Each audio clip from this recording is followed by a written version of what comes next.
What's up, everyone? My name is DaaXCast, and welcome to this recording. I'm brand new in the YouTube creation game, so I do things slightly differently. I'll figure out OBS and I'll figure out everything eventually in editing videos, but for me, the easiest thing is to just make a slideshow presentation like this, start a one-take video, and start a game recording down on my phone right now. Let's press the record button, and now we're just going to add that in post. One take, maybe a picture, done. Okay, so now that we're in game, I just want to introduce you to two things, and that's what my voice is like, how I cast a match, and how I think as a player. I also want to leave my window open and have the outdoor noises and the ambiance because I live in a city, and it's a beautiful day outside, and the thing about Clash Royale is you have to play it in the heat of the moment. You have to have these crazy games happen in the heat of the moment, no matter where you are, no matter what you're doing. I play them when I'm playing on a professional tour for Magic the Gathering. I play it to calm down, I play it to keep my brain laser focused. So we're going to start this game out right here with a princess at the back. It's for this type of hand, I don't have my classic minor bat attack, and I want to save the knight just because he's a bit more valuable on defense. We see the fireball come out, the ice wizard walking across, we know 2 cards right now. Tried to play the knight back so that he'd catch the wizard, but I misplaced it. I should have probably placed it a little bit further back. Now the bats on the right are going to come in and not take ice wizard hits, and the miner's going to set up to tank for the bats. Now that they've played a couple bait cards, I'm safe to put a poison down, but immediately feel a little bit punished because that furnace is totally ruining my hopes. If that poison had been a couple shades to the left, cells to the left, super cells to the left, we would have been able to take out that furnace, but we now know. Princess on the opposite side because we've already seen fireball and we don't want to take extra tower damage on our main tower. We now know they have log, so that's a bait cycle you're going to see throughout this entire game. We're okay to take some damage here since we still don't know all of our opponent's cards. They haven't played the minions or the Royal Giant yet. As soon as the Royal GG comes out, we catch it with an Inferno Tower, but we actually mistimed it and took Fire Spirit damage. Now we have to use our Ice Spirit to just tank, get the Knight to tank, bats in there, get a log out, get a princess out, and clean up what was a pretty bad defense, but we've now learned our opponent's deck. See, when you're playing a fast cycle deck like these decks, when you're a player like Surgical Goblin and you're just going to play cheap cycle cards, you need to find out your opponent's deck and how to beat it. The log is out, the poison is down. We can start our incremental advantage to get back to first place. Now remember, earlier in this game I played a miner in the back, so I have to think about my miner placements throughout the rest of this game. Take a little bit more damage to build up mana, because defense is so crucial in a game like this when your opponent can play some powerful Royal GG attacks. So we get the miner locked on and we get the first of the 2 bait cards out. We play a princess in the opposite lane again to save our log for the bait. Perfect, she's going to get cleaned up probably by a log or a fireball. Now that we have a high priority poison, we can punish our opponent for falling into a play pattern. The Ice Spirit locks down the Royal Giant to be able to get ourselves locked on with the Inferno Tower. Log's going to clear up the bait card, time to hit Fire Spirits. Now our tower can finish everything else without any more mana spent on defense. Elixir spent on defense. That's going to be hard for me to learn. We get the Knight down, bats to support if you notice off to the right, so the Fire Spirits hit on the left on the Knight and not on the bats. The bats can convert into offense now with the miner tank.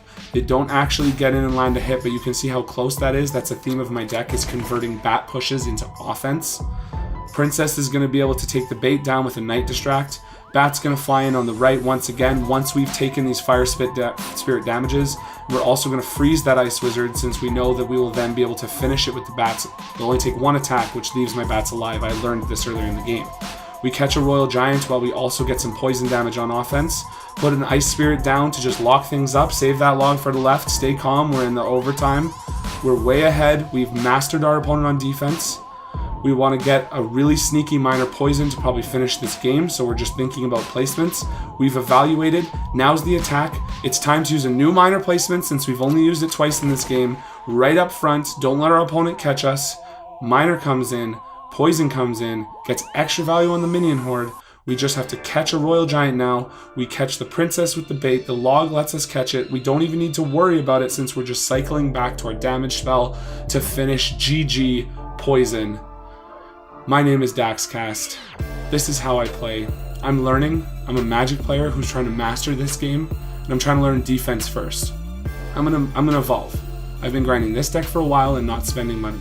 When I evolve, I'm coming at you. I'll come at you as an analyst, or I'll come at you as a player. But right now, my cards are finally getting maxed, and Clan War is giving me a drive to learn, to push, to be better. And players like Surgical Goblin are teaching me fundamentals. There's streams in other languages that I can put on and watch players using combinations of cards like ghosts and bats in different forms, attacks and defenses, leveraging advantages. See, Magic the Gathering went through an evolution too. Players came in from another country, but we all spoke the same language, Magic the Gathering. Well, we're all going to speak the same language, Clash Royale.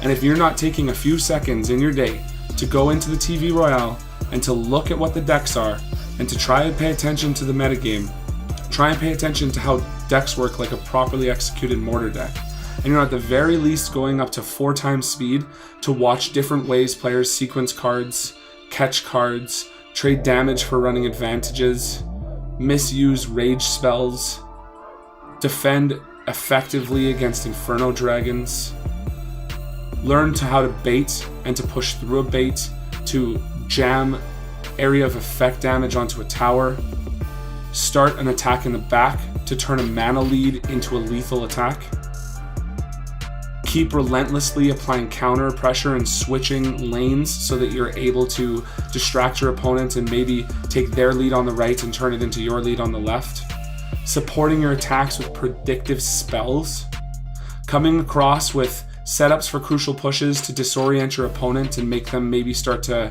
overwork defense on the left while you come in for an attack on the right, coming back across with really sneaky, well-supported plays and well-executed defenses and incredible spell cycles to finish games. I've never seen that game and I don't know those 2 players, but I can watch it at 4 times speed, and especially if I wasn't talking, I'd be able to soak in a lot more of information. Use the resources you have. Watch games. Question plays. Wonder, were they on tilt? Did they screw up? Or was this on purpose?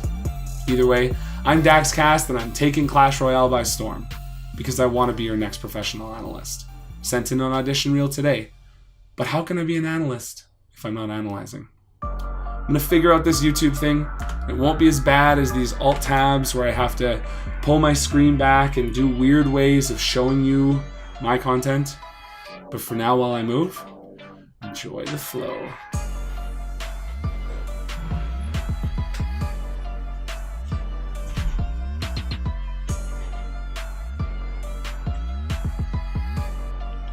That dance was taught to me by Rockridge Canyon staff. My brother uses it when he streams. I'm gonna use it when I stream. I use it on stage when I'm doing theater. I have a lot of fun with that dance. Just start letting that flow control you, Clash Royale players.